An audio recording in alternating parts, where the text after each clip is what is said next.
You gotta pay. Come on. Good morning, y'all. It is me, Tay Marquise. If you're new here, welcome. If you've been here before, thank you for being a friend. Y'all, it is Sunday, August 10th. It's my little brother's birthday, first of all. Happy birthday, Tyler. I don't know if you'll see this. They be watching, but I don't know if they see everything. Happy birthday, Tyler. But I'm debuting a new track, or debuting a new track in Back to the Future today. I was about to say MJ. In Back to the Future. I'm debuting B-Boy. This is the first track I learned like 2 months ago, and I haven't touched it since. Well, I reviewed on my own, but I haven't like been in the studio with it. So I woke up at like 8, did a lot of journaling, drank some water, of course, went to the gym. In my workout, now I'm trying to keep it active the whole time. So I'll run, and then I'll do weight training and all that kind of stuff. But I try to stretch in between sets versus just sitting down, so that I'm also working my flexibility and strengthening. So I did that, and then because I wasn't like doing Duolingo or being on my phone in between, I got to rehearse because there's like a yoga studio. So I did some running of some numbers and stuff just to make sure I have it in my body and remember the choreo for this specific role, because I debuted my second track before I did this one, and I never actually debuted this one. So I'm doing it today. So I'm gonna take you in a day. Today's gonna be a little eventful. I have the show. I was gonna go grocery shopping, which I still might do, but I'm going to meet a friend who I met in 2019 at college auditions at UF, and haven't seen her since. But we've been connected through social media, and she's here working with Disney. So we thought it would be cool that we're both in Toronto and to meet. We're gonna get some Caribbean food. Y'all, if I could eat Caribbean food every day of my life. Caribbean is coming close to Thai food. I do it for my Zoes. I'm about to make some breakfast. I already did some rehearsing, so that'll take away some of the time that I have to watch the show here. But we're gonna do some cleaning up and brushing up at 1 o'clock. So it's like 11 o'clock now. Yeah, it's 11 o'clock. So I got 2 hours. I got 2 hours to get there. I got 2 hours to get ready and get there, which is plenty of time. What I'm super grateful for right now is the fact that I made the decision on this tour. It took me a while, but I made the decision to surrender to the work. Swinging, you can't just like sit back. You gotta always be like on your toes and making sure you're watching the show. Even if you get tired of watching it, you gotta watch the show, and you gotta make sure you take as much information as you can until you know all the stuff that you need to know. Until you learn every single role, there's something that you can watch and learn in the show that you didn't know before. Kind of repetitive, but yeah. So I have 2 more roles that I technically need to touch, but as far as like knowing, 5 roles technically, for the most part, I think. Some of them I still have to do some blocking and stuff, but yeah, I feel like I'm getting on the other side of what was so crazy when I first got here. And normally when I'm debuting a role, especially when I was on Mean Girls and I was going on for a role that I don't do every day, just like one of the roles I understudy, because our principals were in all the time, it felt so stretched out the times that we got to go on for the roles, at least for the roles that I cover. So it always got like this little bit of anxiety, butterflies in my stomach vibe. But now I'm like, I'm okay. And maybe I'll get it right before the wall opens for the beginning of the show, but I think it's so relaxed. The stakes are not that high. So I'm glad I feel this way, and I hope I can remember it and use it and let it be proof that if you just prepare, if you stay ready, you don't have to get ready. Yeah, I'm about to make some breakfast. We'll chat some more soon. All right, this is the breakfast of this champion. I got some toast that I made on the pan. It's a whole different breed, y'all. I can't even describe it. And then avocado with everything but the bagel seasoning, cayenne pepper, and I got me some scrambled eggs. Thank you, Jesus. I'm here to share that I've incorporated something into my routine, something new for the first time in my whole theater career, a steamer. I'm doing it for like 2 weeks now. I don't know if it's been making a world of a difference, but it's definitely getting rid of some stuff that be in there, so maybe. All right, y'all, it's almost time. I'm doing some reviewing of my tracking sheet, and I just got to the theater. Okay, y'all, Act 1 is done. Act 1 done. Locked in. Locked and loaded. Wait, which way? Is it this way or this way? Right before we do the last one. Before. There's no more glare in the future. Because I forget. I think it's left. This time. Yeah. No, I've like changed which direction. That is all too much. I've changed the direction I'm doing this like every time I shop. With this too? No. The first time I did the right foot and then I did the left foot. Like I just. Wait. It's left foot. Yeah, there we go. That makes sense because that one's free. Star Steven. Bow. Matt just killed me. He goes, I know shit. Okay, y'all, I just did my B-Boy debut, and like I always say, it don't gotta be perfect, but it has to be good, and that it was, y'all. Great job, man. Thank you. Not too shabby. It's time to go get food with Taylor, and now I can breathe. It's just so crazy. I almost forgot a couple things, but I think I'm locked in now. I think. It's just been a while since I did this. I'll try not to wear my accessories during the day so I don't forget them and then wear them in the show. But now I want to wear them because the show takes place in like the 50s and the 80s. These are my rings, necklace, earrings from probably like Kohl's, bracelet from Amazon.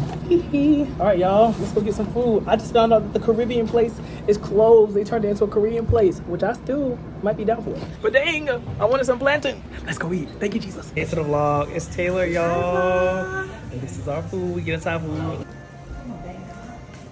You gotta pay. I'm kidding. It's paid for.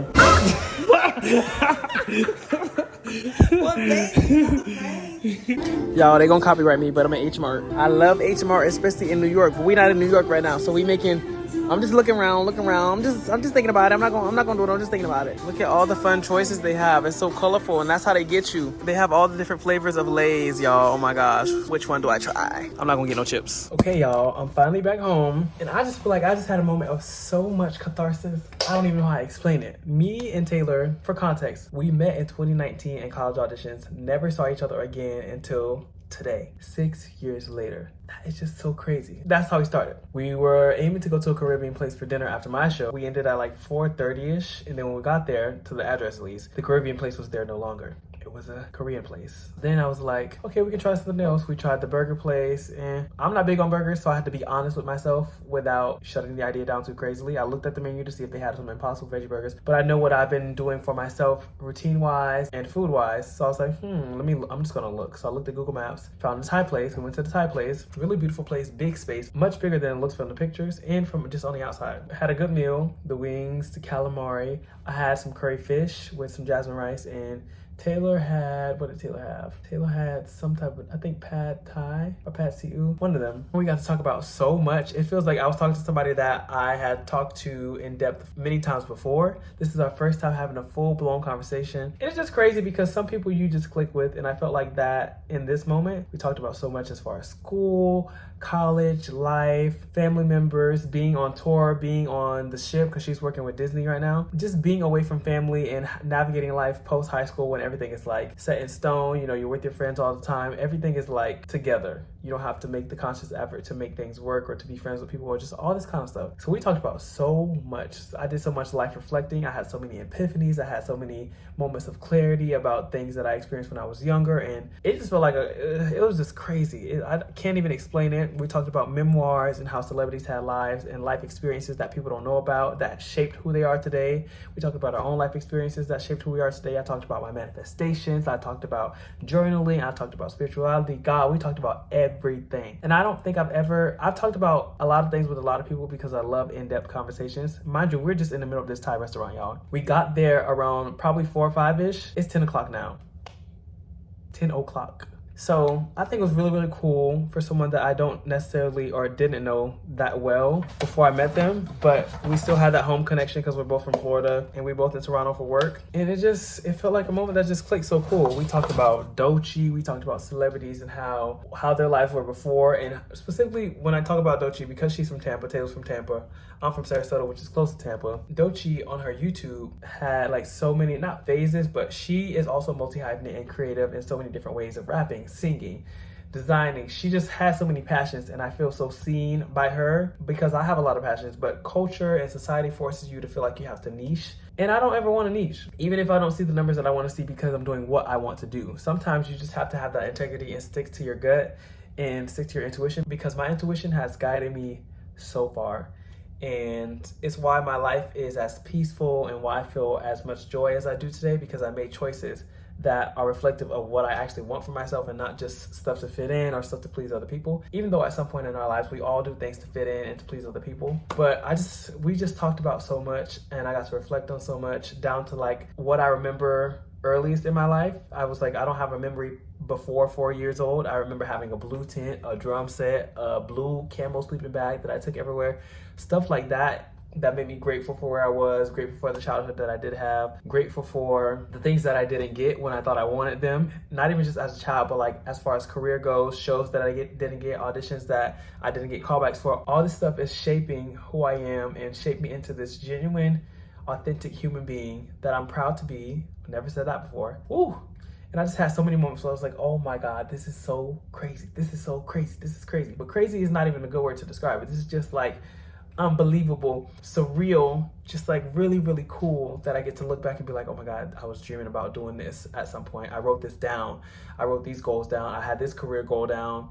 I had this potential career down as a plan B, but I knew that I didn't actually have a plan B, but didn't want to have a plan B because I knew this was going to work, and it worked, y'all. It worked. And that's crazy because we got a song in our show called It Works. Yeah, it all worked out. What started our conversation about all this, how it would have been if we both went to UF, because she went to UF and got her BFA in musical theater, and then she got a master's in business management. I got into UF, but they wanted me to start early, and she said she negotiated like starting on her own terms or when she wanted to go to school. I didn't want to cut my summer short because they wanted me to come for a summer B term because probably of grades, SAT, I don't know. My grades were good, but maybe the SAT score, I don't remember what it was.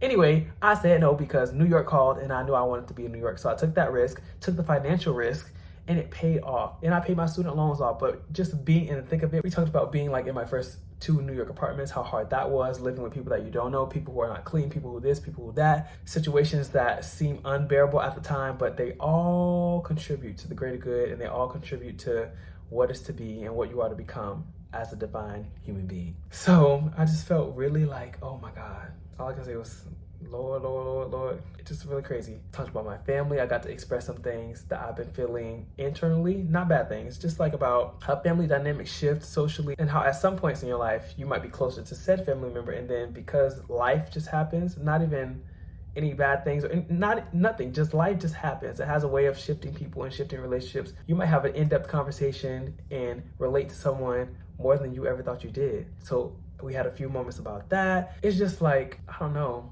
I could do this talking thing forever, and I can feel like I'm probably getting a little dehydrated because I've been talking so much, but I've had so much to talk about. I felt so expressive tonight. Like I said, it was cathartic, and it just felt good. When I got in college and like a little bit older, when I would have conversations and when I would have conversations around college time, sometime after, just like in-depth conversations, sometimes I felt like I overshared. Tonight, I shared a lot of info, but I didn't feel like it was burdening or anything that was too revealing. It was just honest, authentic expression. I think now I have the tools and the capacity to navigate what is like too much information and what is on track with the conversation that's happening. So for the first time in a while, I left the conversation be like, oh my God, that was such a relief. I didn't feel like I had to complain about anything. I didn't feel like I had to be like mad about anything, which I'm never really mad about anything. I just felt like it was honest and authentic and reflective. And if I'm not one thing, it's reflective. I feel like I need to reflect all the time. Like I said, we talked about journaling. Tonight just felt really good, and 5 hours went by so quick. And to think, we talked about love languages, and like, I've been saying like a lot. I thought I got rid of that. It's academia and the people, not my people. But anyway, we talked about love languages, physical touch, words of affirmation, gifts, acts of service, and quality time. Quality time is my love language. I'm an honest man, if not anything. We spent 5 hours talking. It was about the time, the food, the good vibes, the energy. I didn't need anything to be done, and I just feel so good. Now, before that, I had a good debut. Obviously, there's things I can work on, but I felt comfortable. I felt okay with just doing the work that I did, trusting the work, and I didn't overthink it. I didn't overcompensate. I didn't feel like my brain was in a million places.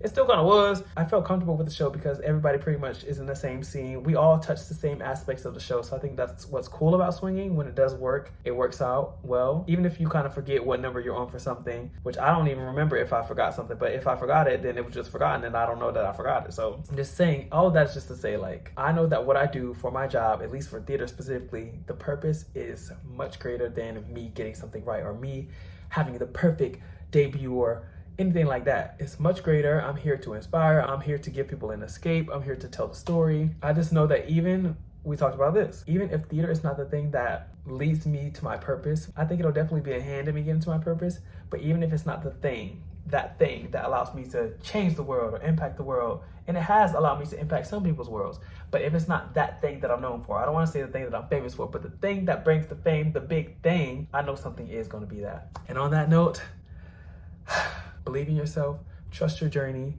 give back to the world in whatever way you can. And as always, thank you for watching. Come again. Bye.